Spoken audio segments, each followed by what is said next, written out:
The explosion tore through the corridor like a thunderclap, flinging Harold Fincher through the air before he slammed into the bulkhead. Alarms screamed and red lights pulsed, bathing the hallway in emergency hues. He hit the metal floor hard, rolled once, then didn't move. Smoke coiled through the air, mingling with the sharp smell of scorched polymer and blood. "Human down," a voice barked through the comms. Harold's vision blurred, his ears ringing so loud it drowned out everything else. He tried to push himself up, but his left leg refused to move. His right arm was twisted at a strange angle, and pain radiated up through his chest with every breath. "Stay down. You're not going anywhere," said a voice, closer now. Shadows moved around him. Someone knelt beside him, tall, thin, with light blue skin and long spindly fingers. Dr. Kethen of the Valari Medical Corps. His 6 eyes narrowed as he ran a scanner over Harold's body. Compound fracture in the femur. Multiple rib breaks. Right humerus is dislocated. Pulmonary bruising. Internal bleeding suspected. "You are in critical condition." "No kidding," Harold rasped. His teeth were red. Dr. Kethen pressed a hand to his own comms device. "We need evac at corridor 17. Human operative Fincher is severely injured." The voice on the other end crackled. "Shuttle en route." 5 minutes. Harold coughed. "Tell them to bring a sandwich." "You joke, but your vitals are falling." "You may not survive 5 minutes," Kethen said, not unkindly. "Do not waste energy." Consciousness slipped in and out like waves on a shore. When the medevac shuttle finally arrived, Harold barely registered being lifted onto a stretcher, let alone the jolt of acceleration as they left the damaged section of the orbital station behind. They brought him to the Triarii Medical Bay Valari Tech, painfully sterile and too bright. The operating table was smooth and cold under his back. Machines hummed around him. He blinked at the ceiling, then blacked out. The next time he opened his eyes, the room was dimmer.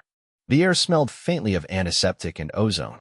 His left leg was suspended in a brace. His right arm was immobilized across his chest. Tubes ran into both arms. Something inside his neck scratched every time he swallowed. He turned his head slightly. Dr. Kethen was speaking to a tall female alien Zoan, a Zalari trauma specialist. Her tone was clipped, her long fingers tapping rapidly against a translucent screen. He should not have survived the initial trauma. There was a 27% probability of fatal internal hemorrhaging within the first hour. "We stabilized him, but the damage is extensive. I'm not confident full recovery is possible." "He is human," Kethen said. Zoan made a gesture of indifference, "which means pain tolerance and stubborn biology. But healing rate is slow. He lost too much blood. The left leg may never bear weight again." Harold cleared his throat. "Still here, you know." They turned. Kethen stepped forward. "You are awake. That is unexpected." "I get that a lot," Harold said. His throat burned. "Water." Zoan handed him a small cup. He sipped slowly, grimacing at the metallic taste. "You suffered massive trauma," Kethen said. "We managed to prevent internal bleeding from becoming fatal. But your injuries are severe. You will not walk for weeks, possibly months." Harold winced. "How bad is the leg?" "Fracture through the femur," Kethen replied. "We used regenerative supports, but human bone rebuilds slowly. You will not be mobile without assistance for at least 6 weeks. You may never regain full function." Harold stared at the ceiling. "That's not an option." Zoan crossed her arms. "Your mission is over. You will be transferred to long-term recovery. Focus on surviving, not fighting." He didn't reply. There was a weight in his chest that had nothing to do with broken ribs. The days blurred together. Physical therapy began on day 5, gentle stretches, assisted movement. He gritted his teeth through every session. The leg throbbed constantly. Painkillers helped, but he refused to let them dull his mind too much. A nurse named Velen, short and green-skinned, helped him into a harness one morning. "You should not be standing yet," Velen warned. "Not standing," Harold said, gripping the walker. "Just testing gravity." He took half a step. The leg buckled immediately. He fell against the support rails, gasping. Velen caught him. "You're not ready." Harold's breath came in short, ragged bursts. Sweat coated his forehead. "Doesn't matter. I'll be ready." Zoan entered the room just as Velen helped him back into bed. She watched silently, then approached. "You continue this pace, your recovery may worsen. You risk permanent damage." "I've got no choice," Harold muttered. "You have every choice. But none of them involve running through fire again." He looked at her. Eyes sharp. There's a team still out there. I was their lead. They got hit because I wasn't fast enough to disarm the charge. I'm not leaving them behind. Zoan stared at him. You were unconscious for 3 days. You do not even know their status. Then I need to find out. 2 days later, Kethin returned with an update. The extraction team located survivors. Your squad was alive, but injured. They were recovered 3 days ago. Harold let out a shaky breath. Good. But the mission is not over, Kethin added. Their data was lost. The relay was destroyed. The enemy is preparing for a second strike. Command is reassigning new agents. No, Harold said. I'm going back. Zoan, standing nearby, scoffed. You will not even walk properly for another month. I'll crawl if I have to. For the next week, he pushed himself harder. Every morning began with therapy. Every afternoon ended in exhaustion. Bruises flared. Muscles screamed. He fell more than once, but never stayed down. One night, long after lights dimmed, Kethin found him dragging himself along the wall using a rail. You are not healed. Harold didn't stop. I'm not done yet. Kethin watched him, something unreadable in his expression. You may never be as you were. Then I'll be something else. By the end of the 3rd week, he could limp the length of the recovery ward with a cane. The arm had regained some motion. The ribs still ached, but he could breathe without gasping. Zoan examined the latest scan. Bone density is returning. The leg is knitting well. Still, you are not field ready. I don't need to be perfect, Harold said. Just good enough to finish what I started. Kethin approached him later. There is an unauthorized shuttle leaving for the outer perimeter tomorrow. It will take you within range of the relay remains. Harold looked up. You're helping me? I am not authorized to do so. But if you insist on risking your life again, I prefer you do it with a proper exit strategy. Harold nodded. Thanks. He boarded the unregistered shuttle at dawn. The pilot, a gruff-looking insectoid named Draxel, said nothing as Harold limped aboard with a duffel of gear. You better have a plan, Draxel muttered as they took off. I always have a plan, Harold said. Sometimes it even works. The relay ruins were still smoldering when he arrived. The air was sharp with static. He moved slowly, every step sending pain through his leg. He found the remains of the transmission hub half buried under debris. He knelt wincing and dug with trembling fingers. Beneath layers of ash and carbon, he found the backup drive. Intact. His hand shook as he clipped it to his belt. A movement to his right, a patrol drone, enemy markings. It scanned the area, then turned toward him. He bolted, stumbling into the rocks. The drone fired. A bolt grazed his shoulder. He ducked behind a ledge, breathing hard. His comms crackled. This is Draxel. You've got company. Extraction in 2 minutes. I'll meet you at the ridge, Harold said, gritting his teeth. He ran limped, half fell his way up the incline. Every muscle screamed. The leg felt like fire. But he didn't stop. The shuttle appeared through the smoke. Draxel opened the side hatch. Harold stumbled aboard and collapsed. Go. As they lifted off, he rolled onto his back, clutching the drive like a lifeline. I told you, he whispered. I'm not done yet. Don't touch that, Harold muttered, eyes half open as the thin fingers of a Zalari technician hovered over the data drive clipped to his belt. The technician flinched, arms retracting like startled eels. It may be unstable. You are bleeding. I'm fine, Harold said, though the blood soaking through his right sleeve said otherwise. He'd wrapped it with thermal cloth on the shuttle, but it had already soaked through and stiffened. Just get this thing to command. It's what you wanted, isn't it? Kethin entered the debriefing room, his gait as fluid as ever, though his expression was tight. You should be in a mebe. Not here, not now. Mission's not over until someone reads that thing, Harold said, motioning toward the drive. If it's corrupted, I'll go back and find another. If it's clean, I want to know what we risked our necks for. Draxel leaned against the wall near the door, arms crossed over his segmented chest. He was half dead when I picked him up. Still is. But he wouldn't shut up about that drive the whole way. Kethin gestured toward the technician, who took the drive gingerly and slid it into a secure reader. The lights flickered. A loading sequence began. Your shoulder needs to be set, Kethin said. Now, if the tendon reattaches wrong, you'll lose full rotation. I told you this before. Harold peeled off the bloodied wrap. I'm aware. Let's just get it over with. They moved to a side room. The walls buzzed faintly with electromagnetic shielding, and the floor had the same sterile glow as the mebe. Kethan retrieved a compact scanner and a splint injector from a drawer. You relocated it yourself, Kethan said, scanning the joint. Sloppily. I was in a hurry. You humans seem to be in a hurry to destroy yourselves. Harold looked around the room. Tools neatly arranged, not a single thing out of place. You ever wonder if that's why we win? Kethan didn't answer. He pressed the injector into Harold's shoulder. A hiss, then a pulse of pressure. Harold winced, jaw clenched. The pain flared, then dulled. Temporary fix, Kethan said. Proper realignment will follow once the swelling subsides. Until then, no lifting, no strain, no, yeah, nothing fun. Outside, the technician called out. It's decrypted. You need to see this. Harold rose too fast, caught himself against the doorframe. Let's go. The main screen displayed a grainy top-down render of a subterranean facility. The image panned slowly, showing a chamber lined with containment pods. Inside each, humanoid figures too small to be adults, too still to be asleep. They were experimenting on juveniles, the technician said. Your team stumbled across a transport node. They didn't want you seeing this. How many? Harold asked. 74. At least 50 still alive. Kethan turned to him. This is actionable. Command will mobilize. No time, Harold said. They'll relocate them the moment they detect a spike in network activity. You know that. You cannot go back, Kethan said firmly. You're barely upright. I'm not asking permission.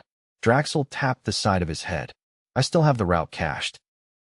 If we leave before the next solar burst, we can make orbit in under 6 hours.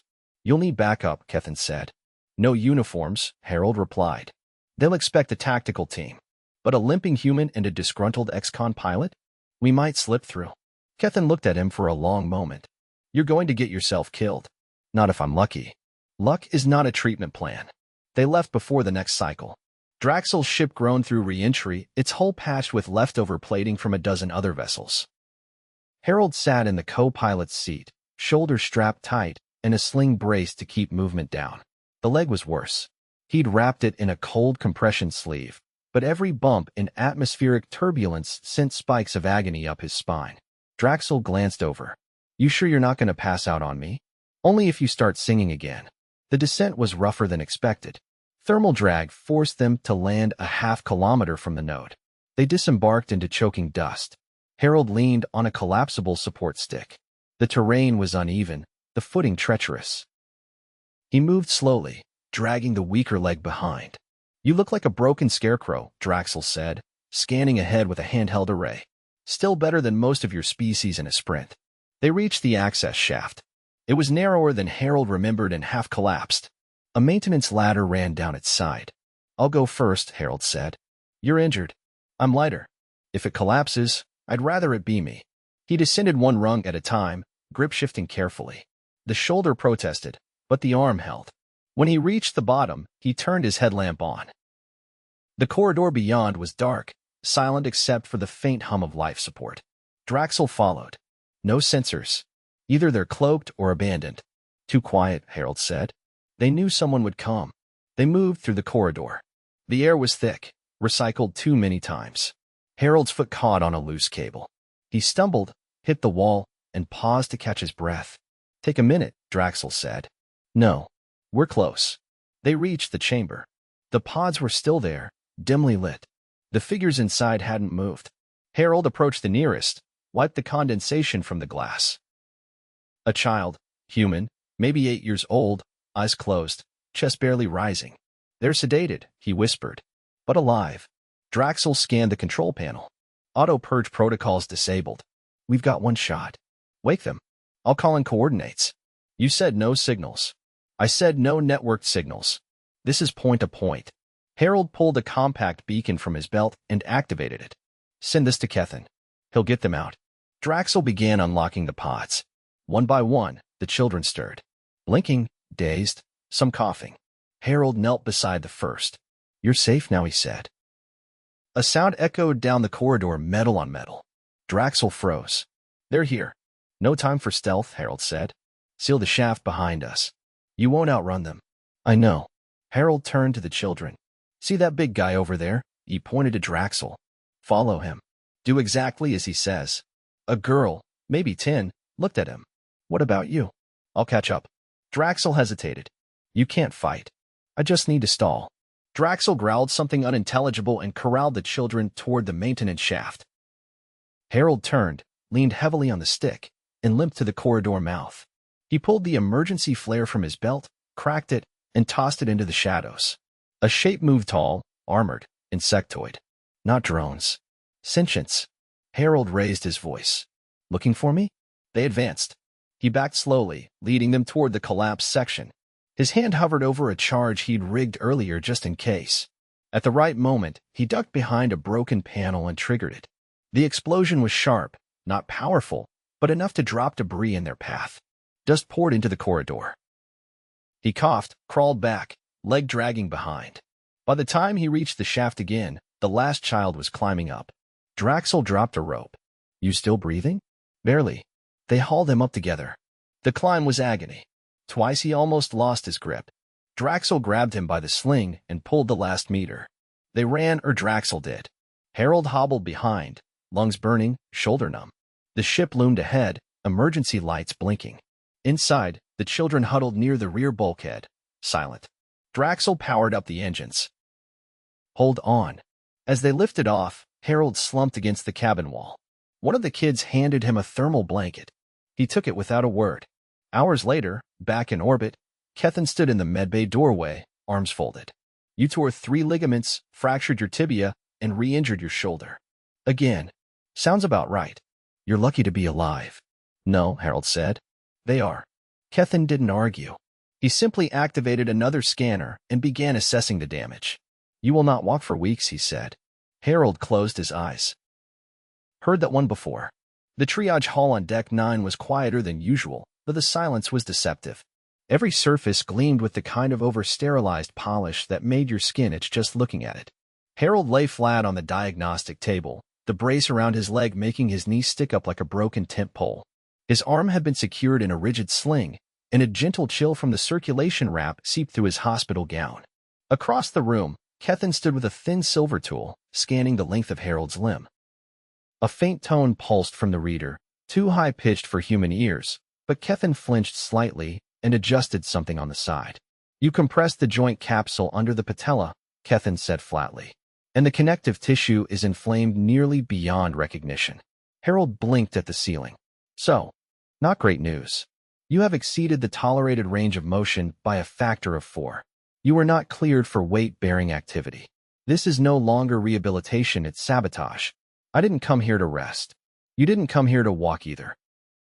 And yet here you are, attempting both poorly. Harold turned his head, wincing as the movement tugged at his shoulder. You know, for a guy with 6 eyes, your bedside manner is still somehow narrow. Kethin didn't respond. Instead, he took a long breath through his lower set of nostrils, then tapped something on the wall console. A schematic of Harold's leg appeared, a multi-layered image that showed not just bones, but tendons, muscle tears, and angry red inflammation zones.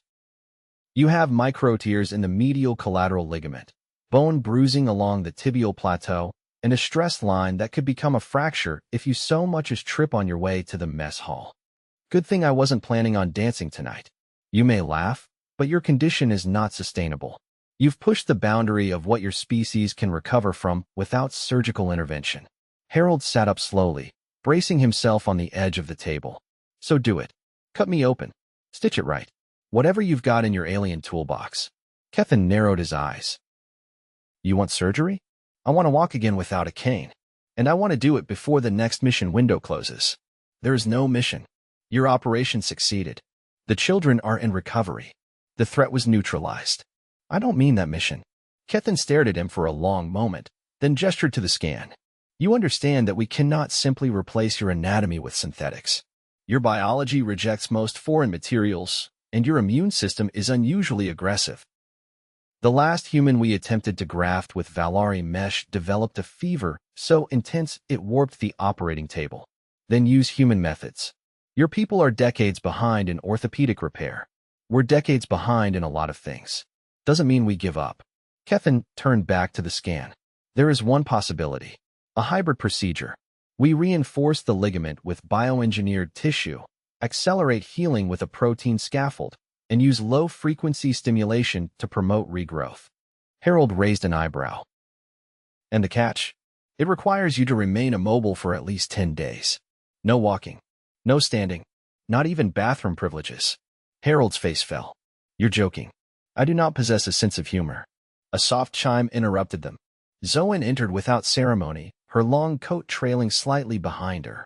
She didn't look at Harold, but instead made a beeline for the scan and studied it without comment. Kethen's plan will work, she said after a moment. But only if he operates within the next few hours. The inflammation is peaking. Delay any further, and you risk permanent instability in the joint. Harold exhaled slowly. Fine. Do it. I'll be your science project. You'll be unconscious, Kethen replied. Hardly a participant. Zoen tapped a series of keys on the console. Prep room 7. I'll assist. You're not surgical. I'm observant. And I want to see if this miracle of human resilience actually survives being still for once. 3 hours later, Harold woke to the smell of antiseptic and the faint hum of medbay filtration. His leg was encased in a new brace, sleeker, more flexible, with embedded nodes that pulsed faintly. His arm had been freed from the sling, though a dull ache reminded him not to get creative. Kethen stood nearby, holding a datapad. Procedure was successful. Tissue bonding began within the first hour. You'll remain under observation for the next 3 days. Harold's mouth was dry. Water. Kethen handed him a cup with a straw. Minimal movement. No twisting. No sudden shifts. You sound like a yoga instructor. You are not flexible enough for yoga. Zoen entered again, this time holding a folded report. Your protein levels are rising. The graft is holding. You may regain full function if you behave. Define behave. No threats, no heroics, and no climbing maintenance shafts. Harold sipped from the cup. So, in short, nothing fun. Kethen sat on the edge of the nearby diagnostics bench, unusually still. I reviewed the footage from your extraction. You were limping on a damaged leg, fighting off 2 sentients, and carrying a child at the same time. Had to make it to the shuttle. You fractured your own fibula doing it. Harold shrugged slightly. I've done worse. I do not understand your threshold. Pain's just the signal. Doesn't mean you have to obey it. Zoen leaned against the wall, arms crossed. You humans are unpredictable. You ignore medical advice, disregard physical limitations, and treat injury like a temporary inconvenience. We don't have the luxury of waiting around for perfection. If something still works, even halfway, we keep going. Kethen looked down at his datapad. Your species confuses recklessness with resolve. Maybe, but it gets results. Zoen tilted her head.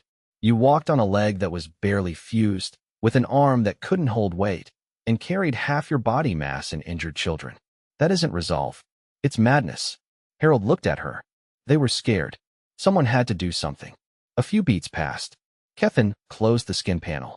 You'll be able to stand again in a week, he said. Assuming you follow instructions. I'm not going anywhere. You say that now. Zoen stepped closer. Your recovery will be monitored with full telemetry. If you so much as lean wrong, we'll know. Understood. She paused, then added, your vitals stabilized faster than expected.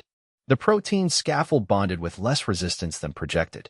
It's uncommon. Maybe the body just needs to know what it's fighting for. Kethen rose. Try not to move. We'll return in the morning to adjust your brace. As they left, Harold stared at the ceiling. The room was quiet again.